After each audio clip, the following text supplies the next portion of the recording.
the basic steps in field research, we're just going to go through. There are 4 kind of major steps. There's entering the field, developing and maintaining relationships, sampling people and events, and then collecting data. So we're going to talk about each of these in turn, and hopefully all of you recognize who that beautiful lady is there, but that would be Jane Goodall with her chimps, the ultimate field researcher. Entering the field then is sort of the first step, which makes sense. You got to get a foot in the door. So when you're trying to get into a specific group or any kind of field research, there has to be background work done. There needs to be a clear understanding of what research questions will likely be, because the nature of qualitative work is that you don't actually go in with many preconceptions. But you do need to know enough to lead your observations and to lead your questions. So you have to have a clear understanding of kind of what your research questions will be, enough to kind of know where you want to go with it. So it is, you follow your path, and it's very reflexive, it being qualitative research, but that you still have to have an idea enough to know like where you're going and who you want to try to interact with and what kind of situations you want to observe and things like that. So part of this background work is reviewing your own personal stance on some of the various issues that you might encounter, particularly when we're talking about research within criminology and criminal justice.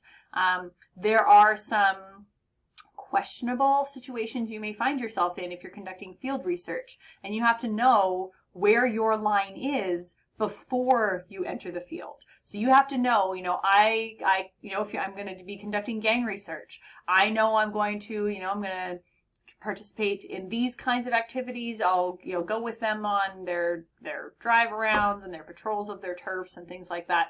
But I will not use drugs. I will not, carry a weapon or anything else. So you have to know where your line is and draw those lines in the sand before you enter. Because if you try to do that once you're there, it won't work. Because you won't be objective anymore. It'll be based on what people around you are saying, and you don't want to go farther than you are personally comfortable with, and so you need to know where those lines are before you enter.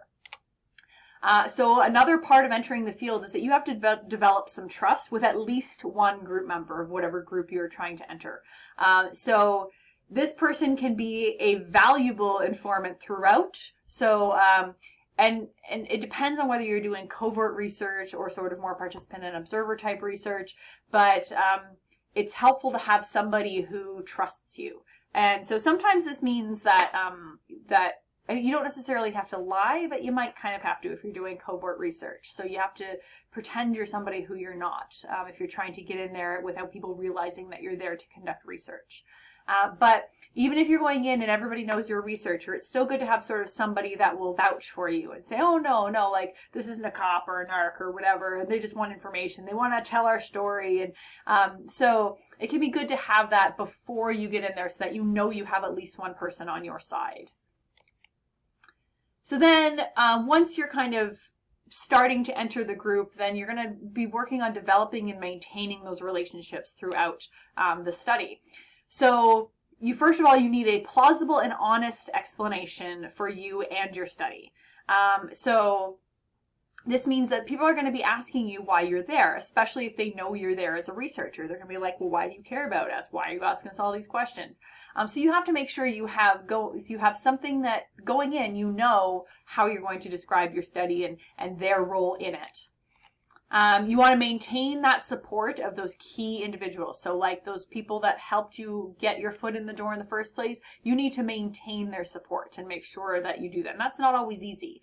And so that means that, if they tell you that you're pushing too hard, maybe step back a little bit, listen to what they say to you. You want to avoid being aggressive and questioning, even if they know you're there as a researcher and they know you're all gung-ho about getting this information and telling their story.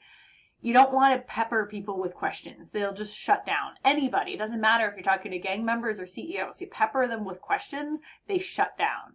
So you want to sort of space it out, especially if you're going to be spending a fair amount of time with them over, a certain period of time, whether we're talking days or weeks or months or even years, some research is conducted.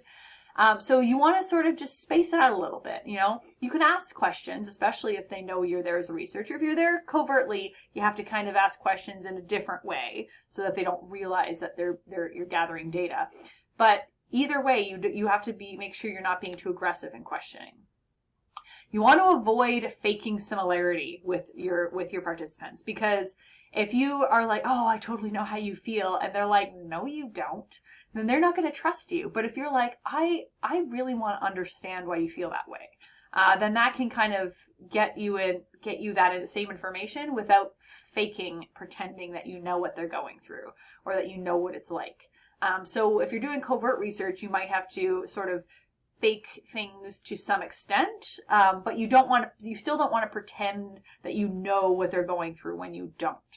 Because even if you're trying to be covert, people can tell when you're faking that I know how you feel.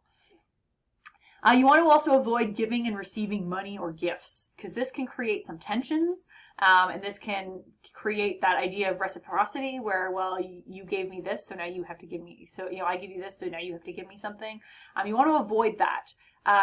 Although you do have to, part of your research beforehand has to be knowing sort of when it's less appropriate to refuse a gift. So there are some, cultures and groups that if they offer you a gift and you refuse, that is seen as like a slap in the face. So you have to, this is part of the background research that you do going in, that, okay, so if maybe I'm going to talk to First Nations people, and if I'm talking to the chief of a certain tribe, then if that chief offers me some kind of gift, I should damn well accept that gift, because otherwise they will be very offended if I refuse that gift. So if you know that going in, then there'll be certain things that you should do.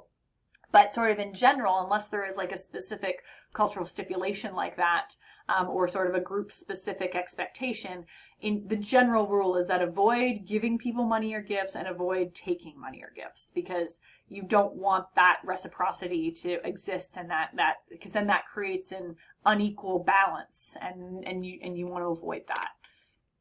You also want to be prepared in general for difficulties and tensions between groups. If there's more than one group involved, for example, if you're doing gangs or hierarchies, cliques, quant versus qual researchers, anything where there's tension between groups, you might want to be pressured to take sides, especially with the group that you're spending more time with. They may say, oh, well, you're on our side, but you cannot do this if you want a true depiction of both sides represented in your research.